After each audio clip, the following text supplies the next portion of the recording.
ये जो आप पहले दिन ही कलश स्थापना होती है और पहले दिन ही आपको ये ज्ञान हो जाए कि बच्चे पूछें कि कलश क्यों रखा जाता है, कलश के ऊपर आम के पत्ते क्यों लगाए जाते हैं, कलश के ऊपर नारियल क्यों रखा जाता है, कलश के ऊपर 9 बार मोली क्यों बांधी जाती है, मोली मतलब लच्छा नाड़ा 9 बार क्यों लपेटा जाता है नारियल के ऊपर, कलश के ऊपर जब रखते हैं।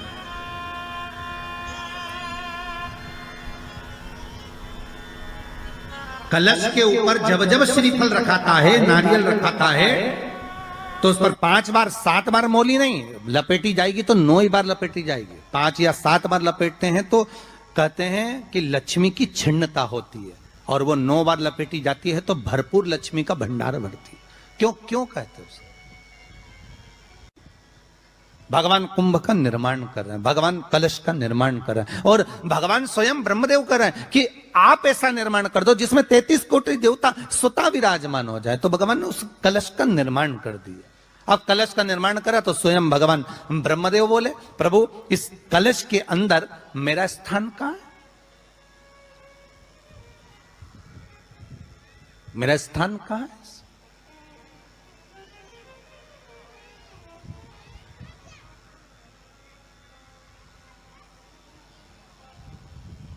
बहुत ध्यान देना महाराज, कलश का जो मुख होता है उस मुख पर भगवान विष्णु का स्थान होता है।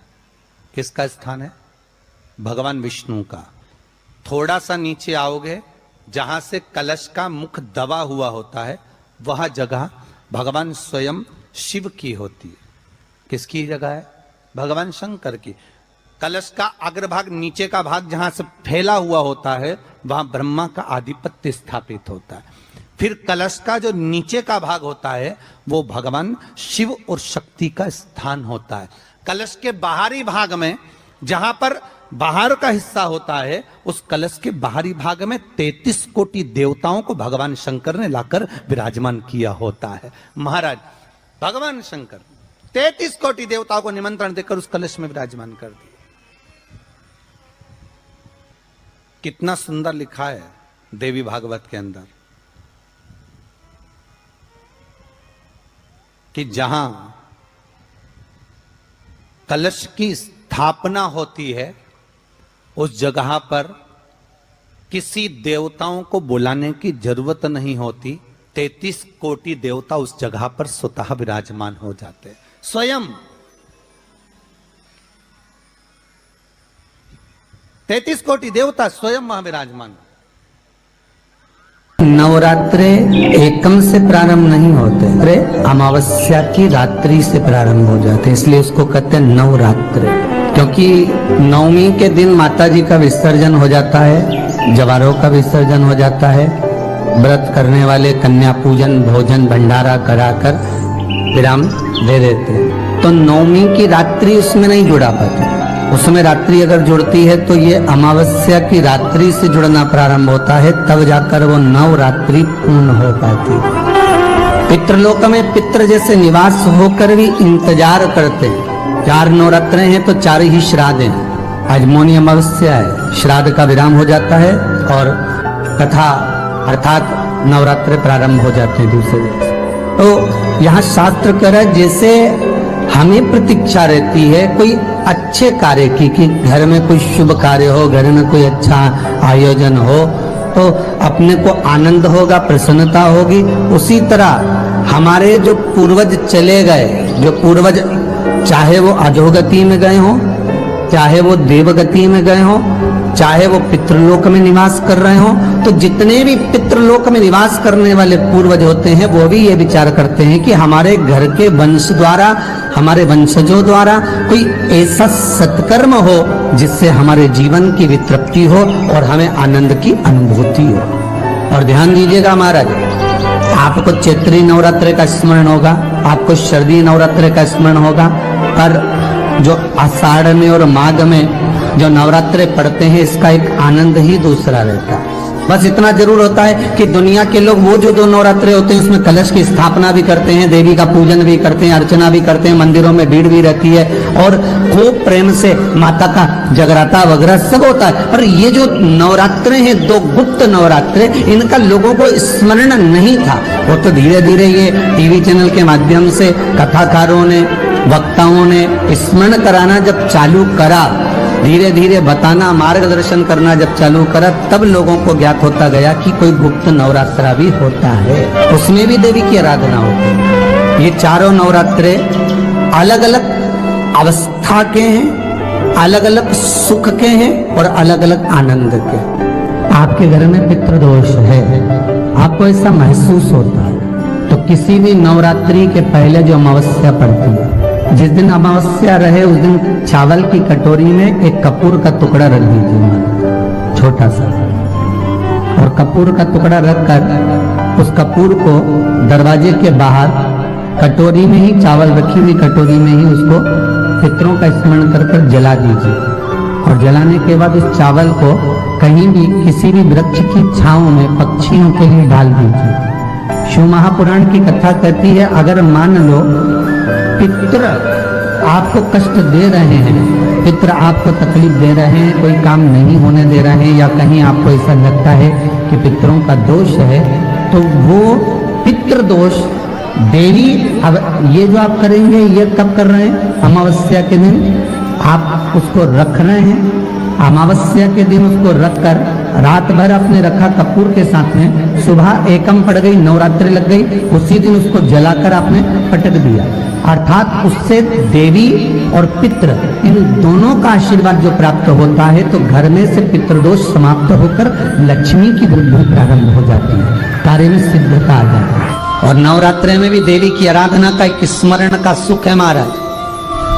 ज्योत का विधान है, नवरात्रि में देवी की ज्योत लगती है, अखंड ज्योति लगती है, जवारे बुआए जाते हैं, कलश लगता है, ज्योत का भी विधान है। जिसके यहाँ दिया अखंड जलाया जाता है, अगर वो दिए की लो, दिए की बाती अगर दक्षिण दिशा की होती है, तो उसके घर में साल भर में एक घात जरूर होती है। जो दिया अखंड जलता है उसकी बाती का मुख दक्षिण का नहीं होना चाहिए। अगर आपने देवी भागवत का स्मरण करा हो, देवी भागवत को अगर सुना हो, तो देवी भागवत में स्पष्ट किया गया कि पूर्व की ओर मुख करा हुआ दिया, अर्थात पूर्व की ओर ज्योत जो जलाई जाती है वो संपदा की वृद्धि करती है। पश्चिम की ओर मुख कर कर जो ज्योत लगाई जाती है महाराज, वो वैभव को देती है। और उत्तर की ओर जो मुख कर कर ज्योत जलाई जाती है, उत्तर की ओर जो ज्योत का मुख रहता है, वो आयु की वृद्धि करती है, घर में अकाल मौत को रोकती है। दक्षिण की ओर ज्योत ना लगाएं, अगर आपको लगाना है पूरब की लगाएं, पश्चिम की लगाएं या उत्तर की लगाएं। और जितने दिन महारानी जगदम्बा जगतधात्री दुर्गा भवानी चैत्र नवरात्रे में, शरदीय नवरात्रे में, आषाढ़ी नवरात्रे में, आदिक पौष नवरात्रे में हम जगत जननी जगदम्बा की जब स्थापना करते हैं, या हम नूतन घर का प्रवेश करते हैं, या गणेश जी की स्थापना करते हैं, या कोई दुकान को प्रवेश करते हैं, या कोई शुभ कार्य करने के लिए अग्रण्य होते हैं, तो हम कलश की स्थापना क्यों करते? कलश के अंदर आखिर ऐसा क्या विराजमान है कि 33 कोटि देवता उस कलश के अंदर आकर बैठ जाते हैं। आप कोई यज्ञ करने जा रहे हो, आप कोई पोथी पुराण करने जा रहे हो, आप कोई अच्छा कार्य करने जा रहे हो, तो ब्राह्मण देवता कह देते कलश की स्थापना होगी, कलश की शोभा यात्रा निकलेगी, कलश यात्रा निकलेगी, कलश विराजमान होगा। उस कुंभ की, उस घड़े की महत्वता कहां से प्रकट हो गई? शिव महापुराण की कथा कहती है महाराज, भगवान औघड़दानी शंकर स्वयं आद्य शक्ति जगदम्बा से कहते हैं कि जगदम्बा तू क्या चाहती है बोल। तो जगत जननी जगदम्बा कहती है कि जहां मैं हूं वहां शंकर है, ये आपने कह दिया, पर जहां शंकर है वहां पार्वती का होना जरूरी है। उसके लिए सिद्ध करने के लिए एक स्थान ऐसा बनाया जाए जहां पर शंकर विराजमान है और शंकर के साथ पार्वती विराजमान है। तो शिव जी ने कहा, पार्वती उसके लिए मैं तुझे एक सुंदर कलश का निर्माण कर कर देता हूं। अष्टमी के दिन कन्याओं का भोजन कराओ या नवमी के दिन कन्याओं का भोजन कराओ, पर देवी भागवत तो कहती है देवी भागवत वर्णन करती है कि पहले नवरात्रे से लेकर नौमी तिथि तक जितने दिन देवी के होते हैं, प्रत्येक दिन में आप किसी भी दिन कन्याओं का भोजन करा सकते हो, पहली रात्रि से लेकर, पहला दिन से लेकर। पर 9वें दिन तो सवेरे पूजन करके, यज्ञ करके, अनुष्ठान करके देवी को विसर्जन कर दिया। फिर नवरात्रि पूर्ण कैसे हुई? नवरात्रि की पूर्णता होती है अमावस्या की रात से गिनी जाती है।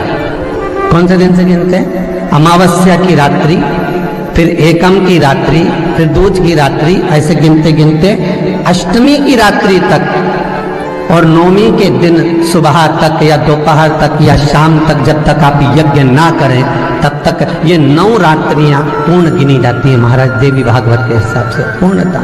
अब हमने कन्या भोजन का जो क्रम बनाया, अष्टमी के दिन करा देंगे, नौमी के दिन करा देंगे, इस तिथि को करा देंगे, पर भाव देखिए, शास्त्र कहता है भूखे को भोजन जब कराइए जब उसको भूख लगी हो, और ऐसों को कराइए जिसको जरूरत पड़ रही है।